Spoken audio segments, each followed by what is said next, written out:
आपका बहुत बहुत स्वागत है मेरे चैनल पर अनुराधा हिंदी क्लासेस में। अगर आप चैनल पर नए हैं तो चैनल को ज़रूर सब्सक्राइब करें। आज हम पढ़ेंगे एमपी सेट हिंदी और यूजीसी नेट हिंदी में लगी हुई कहानी तीसरी कसम उर्फ मारे गए गुलफाम। यह कहानी बहुत महत्वपूर्ण है।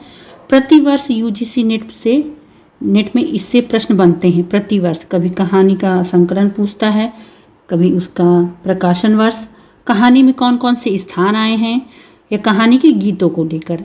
तो यहाँ पर इस क्लास में सभी 9 गीत इसमें आए हैं और 9 गीतों का संकलन एक स्थान पर कर दिया गया है और लगभग 15 स्थान इस पर आए हैं और 15 स्थानों को एक जगह लिखा गया है। तो इसलिए यह बहुत महत्वपूर्ण क्लास है। तो चलिए आगे बढ़ते हैं हम। यह कहानी ठुमरी नामक संग्रह में संकलित है। इसमें कुल 9 कहानियाँ संकलित हैं। लाल पान की बेगम भी इसी कहानी संग्रह में संकलित है। यह फणीश्वरनाथ रेणु की रचना है। उनका जन्म 1921 में और मृत्यु 1977 में बिहार में इनका जन्म स्थान है। किसी भी रचना को पढ़ने से पहले उसकी रचनाकार के बारे में संक्षिप्त जीवन परिचय जरूर हमें जान लेना चाहिए। तो चलिए देखते हैं रेणु जी ने इस कहानी के लिए क्या क्या कथन कहे हैं। रेणु की लगभग 63 कहानियाँ उपलब्ध हैं। बटबाबा की उनकी पहली कहानी मानी जाती है। बटबाबा उनकी पहली कहानी है, यहाँ पर विशेष ध्यान देना है। इसका प्रकाशन अगस्त 1944 में हुआ था। उनकी अंतिम कहानी भित्ति चित्र की मयूरी है। 1972 ईस्वी में यह लिखी गई थी। उनके 3 कहानी संग्रह ठुमरी, यहाँ पर मेंशन कर दिया गया है 9 कहानी इसमें संकलित हैं। 1959 में यह प्रकाशित थी। आदिम रात्रि की महक 1967, इसमें लगभग 12 कहानियां संकलित हैं। नेक्स्ट है आपका अग्निखोर, 1974 में यह प्रकाशित हुआ है। इन संग्रहों से अलग विभिन्न पत्र पत्रिकाओं में उनकी बहुत सी कहानियां बिखरी हुई थी। लगभग 63 कहानियां थी जो अलग अलग पत्र पत्रिकाओं में निकल रही थी। अब उनकी समस्त कहानियां रेणु रचनावली, मोस्ट इंपॉर्टेंट है ये, रेणु रचनावली भाग 1 में प्रकाशित कर दी गई है। रेणु की कहानियां ठुमरी धर्मा कही गई हैं। उनकी पहली कहानी संग्रह ठुमरी ही थी, ठीक, और इसी संग्रह से ये कहानी संकलित है। उसकी भूमिका में रेणु ने कहा है। तो यहाँ पे विशेष ध्यान देना है। इस बार अगर आपने एनटीए यूजीसी नेट का एग्जाम दिया था तो भूमिकाओं से लगभग 3 या 2 प्रश्न बने थे कि इस भूमिका के लेखक कौन है। तो यहाँ पर इस कारण से इस रचना की भूमिका को अर्थात संग्रह की भूमिका को यहाँ पर लिया गया है और इसके लेखक स्वयं फणीश्वरनाथ रेणु ही हैं।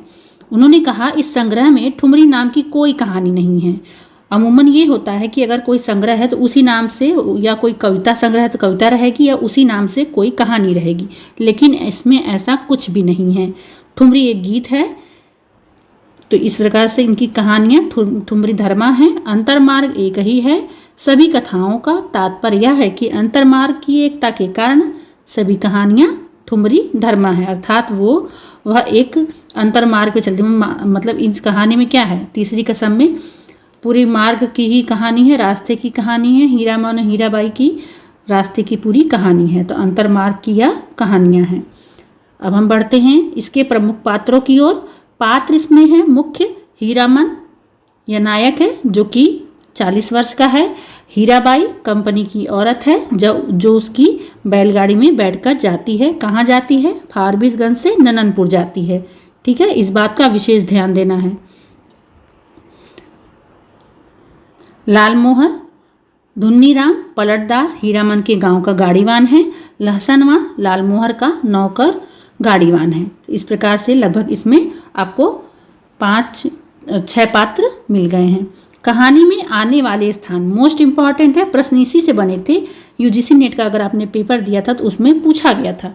तो इस कहानी में लगभग 21 पेज की कहानी थी। तो जितने भी स्थानों के नाम आए थे मैंने उनको यहाँ पर पूरा मेंशन कर दिया। चंपानगर आया है, कानपुर आया है, फारबिसगंज है, मोस्ट इंपॉर्टेंट है ये, नागपुर, तेग छकिया है, यहाँ पे मिस्टेक है थोड़ा, तेग छकिया है ये, छत्तापुरा है, छत्तापुर पचीरा नामलगर है, बिशुनपुर है, सिरपुर बाजार ये आया हुआ है पेपर में, हरिपुर है, नननपुर है, यहीं पे रौता कंपनी कि जो दूसरी कंपनी में जाती है अपना नृत्य करने के लिए हीराबाई, तो ये यहीं पे जाती है। नननपुर, विराटनगर है, जोगबनी है और खरेहिया शहर। इतने स्थानों के नाम आपको इस कहानी में मिलेंगे।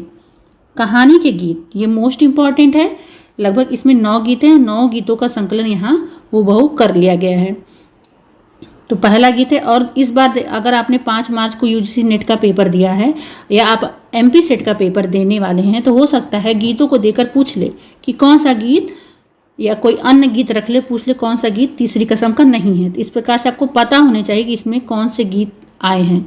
तो पहला ही गीत है, जय मैया सरस्वती अर्जी करत बानी, हमरा पर होखू सहाई, है मैया हमरा पर होखू सहाई। यह हीरामन गाता है। अगला गीत है इसमें, सजनवा बैरी हो गया हमारो सजनवा, अरे चिठिया हो तो सब कोई बाचे, चिठिया हो तो सब कोई बाचे, चिठिया हो तो हाय करमुआ, कोई न बाचो हमरो सजनवा हो करमुआ। ये पेपर में इस बार आया हुआ था। तो इस प्रकार से बहुत ही मोस्ट इम्पॉर्टेंट इसके गीत हैं। ये लगभग गीतों का ही संग्रह है ये कहानी। लाली लाली डोलिया में लाली रे दुल्हनिया पान खाए, लाली लाली डोलिया में लाली रे दुल्हनिया पान खाए, हीरामन हंसा। ये वहाँ के लड़के रहते हैं, जब गांव के बच्चे रहते हैं, जब हीरामन हीराबाई को बैठा के लेके जा रहा है और अपने टप्पर पे, अर्थात टप्पर पर्दा गिराया हुआ था, उसके अंदर हीराबाई रहती है, उसे कोई देख नहीं पाता। तो गांव के बच्चे सोचते हैं कि अपनी दुल्हन को बैठा के ले जा रहा है, तब बच्चे गाते हैं। यहाँ ये गाना बच्चे गाए हैं, विशेष ध्यान दीजिएगा गांव के बच्चे। दुल्हनिया लाली लाली डोलिया, दुल्हनिया पान खाती है, दुल्हा की पगड़ी में पोंछती है, ओ दुल्हनिया तेगछिया गांव के बच्चों को याद रखना, लौटती बेर गुड़ का लड्डू लेती आइयो, लाख बरिस तेरा दुल्हा जिए। ये गांव के बच्चे गाते हैं। चौथा है इसमें, सजन रे झूठ मत बोलो खुदा के पास जाना है, नहीं हाथी नहीं घोड़ा नहीं गाड़ी वहाँ पैदल ही जाना है, सजन रे झूठ मत बोलो। ये भी आया हुआ प्रश्न है, ये गीत देकर पूछा गया था। अगला है इसमें, हे सावन भादवा केर उमड़ नदिया, ये मयो रैनी भवानी, तड़का तड़के धड़के करेड़ आ मोरा। ये महुआ घटवारिन का गीत रहता है कि हम हूँ जय बार बार नानी रे। तो यहाँ महुआ घटवारिन का जब उन्हें गीत सुनाता है हीराबाई को हीरामन, उस समय का ये गीत है। और ये महुआ घटवारिन गाती है अपने माता के लिए, वो इस गीत को सुनाता है। और इस गीत को सुनाते सुनाते हीराबाई देखती है कि हीरामन की आंखों में आंसू आ जाते हैं। हूँ रे डाइनिया मैया मोरी, नोनवा घटाई काहे नाही मरली सीरी घर, एही दिनवा खातिर छिनरोथिया ते ही पोसली की नेनु दूध उटगन। अर्थात इसी दिन के लिए तुमने मुझे नमक दूध और उटगन दिया था या लगाया था। महुआ घटवारिन अपनी माँ के लिए गीत गाती है, जो हीराबाई को हीरामन सुनाता है, और हीरामन का ये प्रिय गीत रहता है। अगला इसमें है 7वां, ये हीराबाई नौटंकी कंपनी में गीत गाती है। दिरौता कंपनी जब वो दूसरी कंपनी में जाती है, तेरी बाकी अदा पर मैं खुद फिदा हूँ, तेरी बाकी अदा पर मैं खुद फिदा हूँ, तेरी चाहत को दिल भर क्या करूँ बया क्या करूँ, यही ख्वाहिश है कि तू मुझको देखा करे और दिलो जान मैं तुझको देखा करूँ। अगला इसमें गीत आता है, ये उसके जो अन्य पात्र रहते हैं वो गाते हैं कि चिड़ैया तो के लेके ना जाइए नरहट के बजरिया। ये बहुत छोटा सा गीत इसमें रहता है। अंतिम में यह गीत हीरामन गाता है कि अजी हाँ मारे गए गुलफाम, अजी हाँ मारे गए गुलफाम। इस प्रकार से इसमें 9 गीत हैं जो कि पूरे हुए। अब हम आगे बढ़ते हैं, तीसरी कसम कहानी की समीक्षा देख लेते हैं। कहानी बड़ी है लेकिन यहाँ पर इसकी समीक्षा प्रस्तुत की गई है, अर्थात मुख्य बातों को यहाँ पर मेंशन किया गया है। फणीसर नाथ रेणु द्वारा लिखित कहानी तीसरी कसम उर्फ मारे गए गुलफाम एक अंचल की कथा है जिसका परिवेश ग्रामीण है। हाँ, जीविकोपार्जन का साधन कृषि और पशुपालन है। इस कहानी के मूल पात्र हीरामन और हीराबाई हैं। हीरामन एक गाड़ी वान है, हीराबाई नौटंकी में अभिनय करने वाली एक रूपवती स्त्री जिसे सामान्य भाषा में बाई कहा जाता है। इस कहानी का नायक हीरामन एक सीधा साधा भोला ग्रामीण युवक है। हीरामन लंबे अरसे से यानी 20 साल से गाड़ी हाँकता आ रहा है। यहाँ पे आप इसको 20 बना लीजिएगा। 20 साल से गाड़ी हाँकता आ रहा है। इस कला में उसे महारत हासिल है।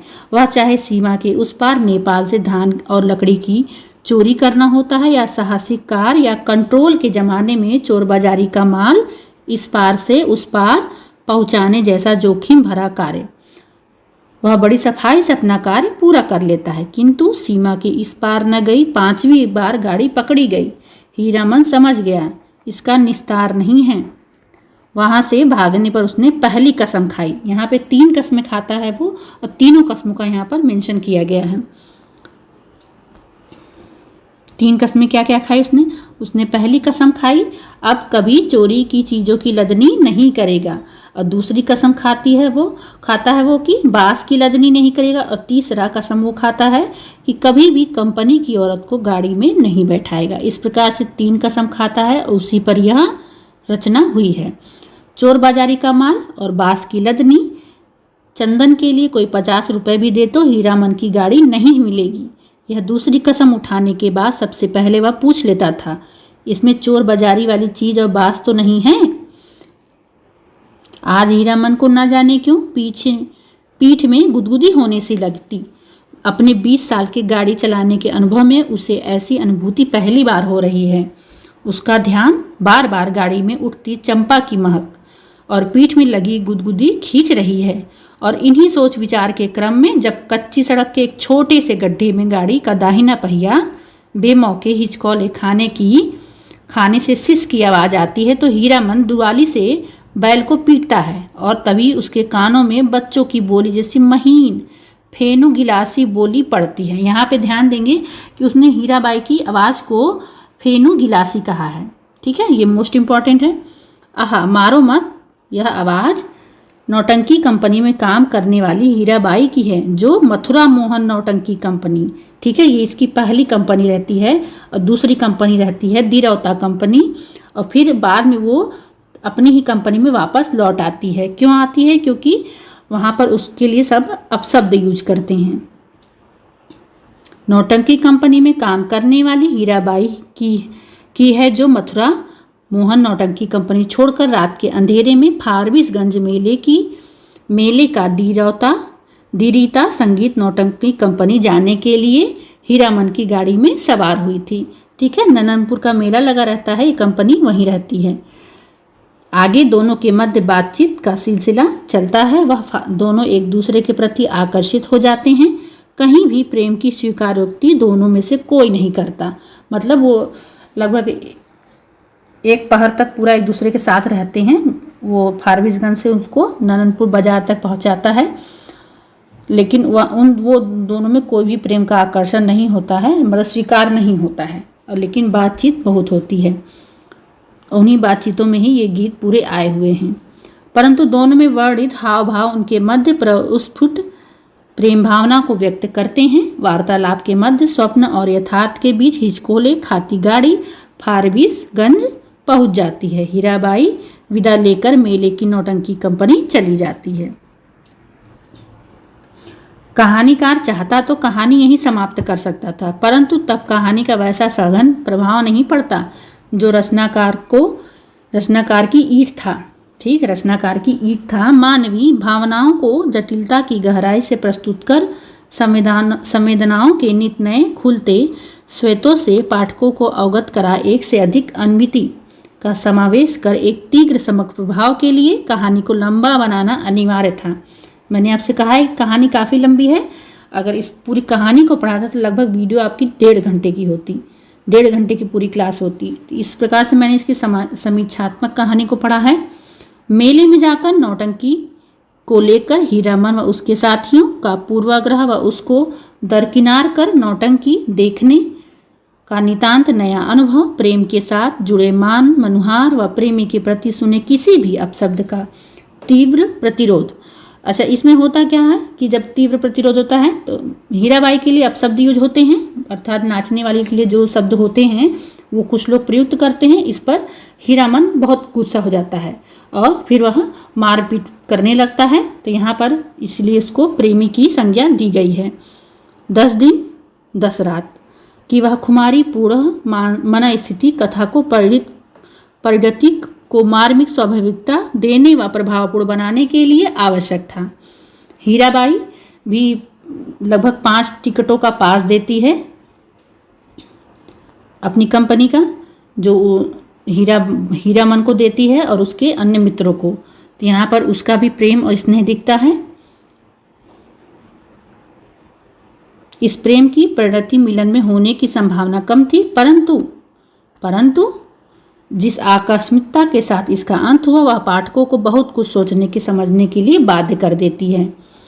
ऐसी कौन सी आपातकालीन स्थिति आ गई जिसके कारण हीराबाई को मेले से यूं जल्दबाजी में बिना हीरामन को पूरी स्थिति समझाए निकलना पड़ा। अंत में वो क्या करती है कि हीरामन को बताती भी नहीं है और मथुरा मोहन कंपनी में वापस चली जाती है। मतलब सुबह ही वो निकल जाती है, रेल से यात्रा करके निकल जाती है और मात्र कुछ पलों की मुलाकात वह उससे करती है कि मीता मैं जा रही हूँ। वह प्यार से हीरामन को मीता बुलाती थी। पूरी स्थिति समझाए बिना निकलना पड़ा। अभी तक उसका संयमित व अपना व्यवहारिक नियति को जानना प्रेम संयम के बांध को तोड़ देने को उद्यत हो गया था। उसी के फलस्वरूप उपजी हृदय विदारक पीड़ा से बचने के लिए हीराबाई को जुदाई व्यवहारिक उपाय नजर आया। सच में ऐसे पैसों पर टिकी दुनिया के आगे एक बार फिर से मानवीय संवेदनाएं और हृदयगत भावनाएं कमजोर पड़ गए। महुआ घटवारिन सौदागरों के हाथ बिकने के लिए इच्छा पूर्वक तैयार हो गई थी। कारण जो भी रहा हो, परंतु स्वप्न को मनोरम दुनिया से यूं अचानक यथार्थ के कठोर धरातल से टकराना हृदय को अंदर तक द्रवीभूत कर देता है। वह पाठक हीरामन की तीसरी कसम खाने की स्थिति से जुड़ाव महसूस करता है। ऐसा सब होने के बाद ही जब हीराबाई उसको छोड़ के चली जाती है, हीरामन को छोड़ के चली जाती है, तभी वह तीसरी कसम खाता है कि मैं अब कभी कंपनी की औरत को नहीं बैठाऊंगा। तो यहाँ देखते हैं आगे हम इस कहानी की विशेषता। घटनाओं या बाह्य स्थितियों के संयोजन में न होकर मानसिक स्थितियों के संयोजन तथा उसके विस्तार अंकन में है। जटिलता को प्रमाणिक के साथ प्रस्तुत करने के लिए कहानी का लंबा होना अनिवार्य था। इस प्रकार आगे हम देखेंगे यहाँ पर कि यहाँ शीर्षक की सार्थकता पर विचार करने पर हम ये पाते हैं कि हीरामन ने पहली 2 कस्में जिन स्थितियों में खाई थी वे गाड़ीवान जीवन में सहज व साधारण थी, परंतु जिन परिस्थितियों में उसने तीसरी कसम खाई वह एक असाधारण अभूतपूर्व घटना पर थी। यह तीसरी कसम सहज सरल भोले व निश्चल हीरामन के हृदय पर हीराबाई के संसर्ग व सौंदर्य कला के अभूतपूर्व संयोजन से उपजी कोमल भावना व उनकी आकस्मिक दमन के फलस्वरूप अपनी स्थिति से संबंधित कसम है। बास व चोर बाजारी का सामान न ढोने की कसमें उसने जान पर आफत बनने के कारण खाई थी। बास ढोने पर हुई घटना से उसकी पिटाई हुई थी, तो चोर बाजारी का माल ढोते वक्त उसकी और उसकी बैलों की जान आफत में फंस गई थी। परंतु कंपनी की बाई की सवारी तो उसके लिए लाभप्रद ही सिद्ध हुई थी। कम से कम व्यापारिक दृष्टि से मुँहमांगा भाड़ा के अलावा बख्शीश भी तो मिली। ऊपर से नौटंकी देखने का पास भी मिला। मैंने आपको बताया था ना, कुल 5 पास उसे मिले थे। 5 पास मिले थे, वो अलग थे। वो भी एक नहीं, पूरे 5। दिल के मामले उसके लिए सौदा काफी घाटे का साबित हुआ। वो सारी भावनाएं, सारे स्वप्न जो उसके हृदय की अंतर गहराइयों में दबे पड़े थे। यहाँ पे ये ध्यान देना है कि हीरामन का एक विवाह हो चुका था पहला। बचपन में उसकी शादी हो गई थी और उसकी जो दुल्हन थी उसका मृत्यु हो गया था। तो उसने फिर आगे शादी नहीं की, क्योंकि उसकी जो भाभी की थी एक शर्त थी कि उसकी शादी होगी तो कुंवारी लड़की से, वो भी 6-7 वर्ष की कुंवारी लड़की से। अब करेगा कौन 40 वर्ष के व्यक्ति से 6-7 वर्ष की कन्या का विवाह? तो विवाह नहीं हुआ उनका। वो सारी भावनाएं, सारे स्वप्न उसके हृदय की अतल गहराइयों में दबे पड़े थे। वो इस संसर्ग में सारे बांध तोड़ उमड़ पड़े थे। हीराबाई के सानिध्य में बिताए सारे पल उसकी जिंदगी की अमूल्य निधि बन गए थे। परंतु विरह के इस तीज या दुख ने उसके हृदय को ऐसे सूनेपन से भारी कर दिया जिसे शब्दों में बयां कर पाना मुमकिन नहीं था। इस व्यथा को केवल महसूस भर किया जा सकता है, बताया नहीं जा सकता। अर्थात उसे प्रेम हीराबाई से हो चुका था, लेकिन उसने कभी स्वीकार नहीं किया। कोई गड़ा हुआ धन मिलने की खुशी के बाद, उसके धन लुट जाने के बाद की जो अनुभूति होती है, कुछ वैसी ही अनुभूति हीराबाई को, मतलब हीराबाई के लिए हीरामन को भी हुई थी। ऐसे में आगे से भी किसी मर्मात्मक पीड़ा से बचने के लिए उस समय उसका तीसरी कसम खाना लाजमी था ही भाई कि तीसरी कसम खा लेते हैं, फिर किसी कंपनी की औरत को नहीं बैठाएंगे। तीसरी कसम हीरामन के मन की अनकही मार्मिकता अनुभूति को पाठकों के समक्ष लाकर साकार कर देती है। वह पाठक उस पीड़ा से जुड़ा हुआ महसूस करने लगता है। इस तीसरी कसम के माध्यम से ही हीरामन के मन की पीड़ा व भावनाएं करुण रूप में हमें गहराई तक प्रभावित कर जाती हैं। वह इसी प्रभाव में शीर्षक की सार्थकता है। इस प्रकार हम कह सकते हैं कि तीसरी कसम कहानी फणीश्वरनाथ रेणु की एक कालजयी रचना है। इसीलिए बार बार परीक्षाओं में इससे प्रश्न बनते ही बनते हैं। कहानी की भाषा इंद्रियबोधक बिंबों प्रतीकों के माध्यम से गुजरती हुई लयात्मक गेयता नाटकीयता से परिपूर्ण हो खत्म होने पर कुछ ऐसी एहसास मन पर छोड़ती है जिनकी अनुभूति देकर मन मस्तिष्क को आच्छादित किए रहती है। सारी कहानी एक अंतर यात्रा है, अर्थात एक मन की यात्रा, एक बैलगाड़ी की पूरी यात्रा होती, उसी की पूरी यात्राओं की वो कहानी है। इस कहानी की PDF आपको मेरे टेलीग्राम ग्रुप में मिल जाएगी, जिसे आप चैनल के अबाउट पेज में जाकर ज्वाइन कर सकते हैं। आगे हम मुख्य कथन देख लेते हैं, जो कि मोस्ट इम्पॉर्टेंट है, हूबहू पूछे जा सकते हैं।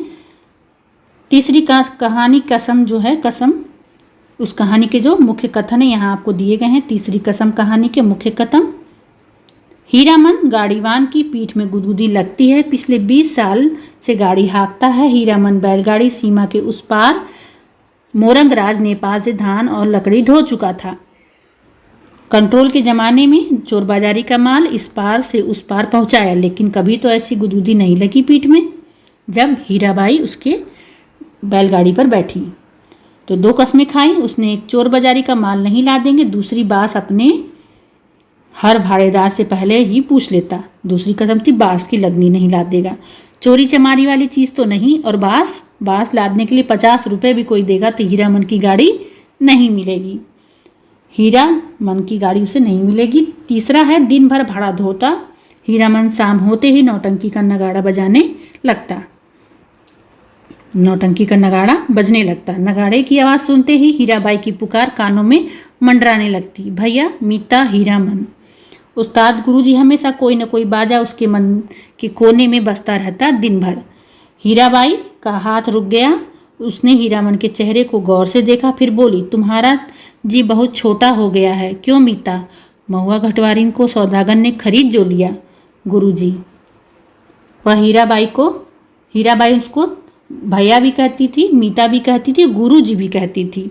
उसने उलटकर देखा, बोरे भी नहीं, बाज भी नहीं, बाग भी नहीं, परी देवी, मीता, हीरा देवी, महुआ घटवारिन कोई नहीं। भरे हुए मुहूर्तों की गूंगी आवाज़ मुखर होना चाहती है। हीरामन के होठ हिल रहे हैं। शायद वह तीसरी कसम खा रहा है, कंपनी की औरत की लदनी नहीं ला देगा। जब हीराबाई उसको छोड़ के चली जाती है, रेल में बैठ के चली जाती है, तब का यह कथन है और बहुत ही महत्वपूर्ण है। और अंत में वह यही बोलता है कि हीरामन ने हठात अपने दोनों बैलों को झिड़की दी, दुआली से मारते हुए बोला, रेलवे लाइन की उलट कर क्या देखते हो? दोनों बैलों ने कदम खोलकर चाल पकड़ी। हीरामन गुनगुनाने लगा, अजी हाँ, मारे गए गुलफाम। ये इस कहानी का अंतिम गीत है। तो कैसा लगा आपको ये वीडियो, ये मेरी क्लास? कमेंट के माध्यम से ज़रूर बताएं। चैनल पे नए हैं तो चैनल को ज़रूर लाइक करें, सब्सक्राइब करें। धन्यवाद। मिलते हैं नेक्स्ट रचना के साथ नेक्स्ट क्लास में।